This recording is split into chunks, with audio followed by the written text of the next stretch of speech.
ആത്മീയ യാത്രയിലേക്ക് സ്വാഗതം. ഇതുവരെ ത്രാടക പരിശീലനത്തിന്റെ വിവിധ ഘട്ടങ്ങൾ പിന്നിട്ട് കഴിഞ്ഞു. ബിന്ദു ത്രാടകം, മൂർത്തി ത്രാടകം, ചിത്രങ്ങളിൽ നോക്കിയുള്ള ത്രാടകം, ഓം ത്രാടകം എന്നിവ വിജയകരമായി പൂർത്തിയാക്കിയ എല്ലാവർക്കും അഭിനന്ദനങ്ങൾ. ഏകാഗ്രതയുടെ അടുത്തതും പ്രധാനപ്പെട്ടതുമായ ഘട്ടത്തിലേക്ക് നമ്മൾ കടക്കുകയാണ്. അതാണ് ജ്യോതി ത്രാടകം. എന്നാൽ ഇതിലേക്ക് കടക്കുന്നതിന് മുൻപ് നാം പാലിക്കേണ്ട ചില പ്രധാന കാര്യങ്ങളുണ്ട്. ഇതുവരെയുള്ള യാത്രയും ഗുണങ്ങളും നമുക്ക് നോക്കാം. നമ്മൾ ഇതുവരെ ചെയ്ത ത്രാടകങ്ങൾ നമ്മുടെ മനസ്സിനെ ഒരു വലിയ മാറ്റത്തിന് തയ്യാറാക്കി കഴിഞ്ഞു. അതിന്റെ പ്രധാന ഗുണങ്ങൾ ഇവയായിരുന്നു. ചിന്തകളുടെ നിയന്ത്രണം നമുക്ക് ചെയ്യാൻ സാധിച്ചു. അനാവശ്യമായി ഓടിനടക്കുന്ന മനസ്സിനെ ഒരു ബിന്ദുവിലേക്ക് കൊണ്ടുവരാൻ നമുക്ക് സാധിച്ചു. കണ്ണുകളിലെ പേശികൾക്ക് ബലം ലഭിക്കുകയും ചെയ്യുന്ന കാര്യങ്ങളിൽ കൂടുതൽ വ്യക്തത വരികയും ചെയ്തു. മാനസിക ശാന്തത ലഭിച്ചു. ഉള്ളിലെ അസ്വസ്ഥതകൾ മാറി ഒരുതരം സമാധാനം അനുഭവപ്പെട്ടു തുടങ്ങി. ഏതൊരു ത്രാടകവും പൂർണ്ണഫലം നൽകണമെങ്കിൽ ചുരുങ്ങിയത് 1 മണിക്കൂർ അല്ലേ അതിൽ കൂടുതൽ വീതം 21 ദിവസമെങ്കിലും തുടർച്ചയായി ചെയ്യേണ്ടതുണ്ട്. 21 ദിവസത്തെ ഈ പരിശീലനത്തിലൂടെ നിങ്ങളുടെ മനസ്സ് പൂർണ്ണമായും ഏകാഗ്രമായി എന്ന് നിങ്ങൾക്ക് തന്നെ ബോധ്യമായാൽ മാത്രമേ അടുത്ത ഘട്ടമായ ജ്യോതി ത്രാടകത്തിലേക്ക് കടക്കാവൂ. ഈ ഉറച്ച അടിത്തറയുണ്ടെങ്കിൽ മാത്രമേ ജ്യോതി ത്രാടകത്തിന്റെ യഥാർത്ഥ ഗുണം ലഭിക്കൂ. 4. എന്താണ് ജ്യോതി ത്രാടകം? ജ്യോതി ത്രാടകം എന്നാൽ ഒരു ദീപത്തിന്റെ നാളത്തിലേക്ക് നോക്കിയുള്ള പരിശീലനമാണ്. ഇത് കേവലം ഒരു കണ്ണിന്റെ വ്യായാമമല്ല, മറിച്ച് നമ്മുടെ ഉള്ളിലെ ജ്യോതിയെ ഉണർത്തുന്ന പ്രക്രിയയാണ്. ഇരുളിൽ തെളിയുന്ന ആ ചെറിയ വെളിച്ചം നിങ്ങളുടെ മനസ്സിനെ പുതിയൊരു തലത്തിലേക്ക് എത്തിക്കും. ജ്യോതി ത്രാടകത്തിന്റെ ഗുണങ്ങൾ. പുരികങ്ങൾക്കിടയിലുള്ള അജ്ഞാചക്രത്തെ ഉത്തേജിപ്പിക്കാൻ ഇതിലൂടെ സാധിക്കുന്നു. ഇത് അവബോധം, ഇൻട്യൂഷൻ വർദ്ധിപ്പിക്കും. ഓർമ്മശക്തിയും ബുദ്ധിയും. തലച്ചോറിലെ കോശങ്ങളെ ഉണർത്തുന്നതുവഴി പഠനത്തിലും ജോലിയിലും അതിശയിപ്പിക്കുന്ന മാറ്റങ്ങൾ ഉണ്ടാകുന്നു. നെഗറ്റീവ് ഊർജം മാറുന്നു.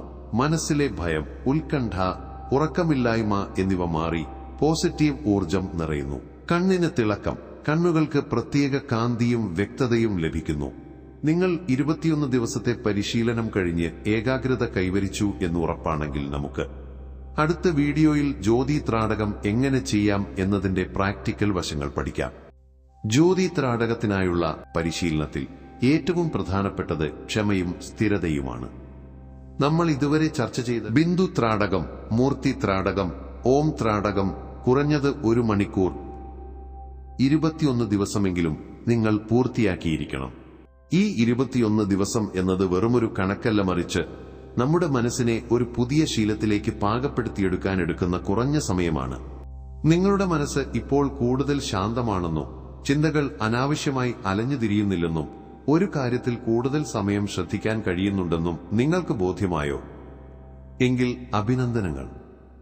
നിങ്ങൾ ജ്യോതി ത്രാടകത്തിലേക്ക് പ്രവേശിക്കാൻ പൂർണ്ണ സജ്ജരായി കഴിഞ്ഞു. അടുത്ത വീഡിയോയിൽ നമ്മൾ ജ്യോതി ത്രാടകം പ്രായോഗികമായി എങ്ങനെ ചെയ്യാമെന്ന് പഠിക്കും. അതിനു മുൻപായി നിങ്ങൾ തയ്യാറെടുപ്പുകൾ നടത്തിവെക്കുക. ജ്യോതി ത്രാടകത്തിന് വേണ്ട ഒരുക്കങ്ങൾ എന്തൊക്കെയെന്ന് നോക്കാം. ജ്യോതി ത്രാടകത്തിന് പരുത്തിത്തിരിയിട്ട നിലവിളക്കോ മൺചിരാതോ ഉപയോഗിക്കുന്നതാണ് ഏറ്റവും ഉത്തമം. ഇതിനായി ശുദ്ധമായ പശുവിൻ നെയ്യോ നല്ലെണ്ണയോ കരുതുക. കാറ്റടിക്കാത്ത, ഒട്ടും വെളിച്ചമില്ലാത്ത ഒരു മുറി കണ്ടെത്തുക. വെളിച്ചം കുറയുമ്പോഴാണ് ദീപത്തിന്റെ നാളത്തിൽ നമുക്ക് കൂടുതൽ ശ്രദ്ധ കേന്ദ്രീകരിക്കാൻ കഴിയുക. നിലത്ത് സുഖമായിരിക്കാൻ ഒരു പായയോ യോഗ മാറ്റ് കരുതുക. നട്ടെല്ല് നേരെയാക്കിയിരിക്കാൻ ഇത് അത്യാവശ്യമാണ്. വിളക്ക് ജ്വാല നിങ്ങളുടെ കണ്ണിന്റെ നേരെ വരും വിധം ഐ ലെവൽ ഉയരത്തിൽ വയ്ക്കാൻ ഒരു ചെറിയ സ്റ്റാൻഡോ പീഠമോ തയ്യാറാക്കി വയ്ക്കുക. ഈ ഒരുക്കങ്ങൾ പൂർത്തിയാക്കി വയ്ക്കുക. നിങ്ങളുടെ ആത്മവിശ്വാസവും ഏകാഗ്രതയും വർദ്ധിപ്പിക്കാൻ പോകുന്ന ജ്യോതി ത്രാടകത്തിന്റെ പ്രായോഗിക പാഠങ്ങളുമായി ഞാൻ അടുത്ത വീഡിയോയിലെത്തുന്നതാണ്. ഓർക്കുക, ഈ യാത്ര നിങ്ങളുടെ ഉള്ളിലെ വെളിച്ചത്തെ കണ്ടെത്താനുള്ളതാണ്. ആത്മാർത്ഥമായ പരിശീലനം നിങ്ങളുടെ ജീവിതത്തിൽ വലിയ മാറ്റങ്ങൾ കൊണ്ടുവരും എന്നതിൽ സംശയമില്ല. തയ്യാറെടുപ്പുകൾ തുടങ്ങിക്കോളൂ. നമ്മുടെ കൂടെ ആത്മീയ യാത്രയിൽ ചേരാൻ താൽപ്പര്യമുള്ളവർക്ക് തീർച്ചയായും വീഡിയോ ഷെയർ ചെയ്യുക. കൂടുതൽ വീഡിയോകൾക്കായി സബ്സ്ക്രൈബ് ചെയ്യാൻ മറക്കരുത്.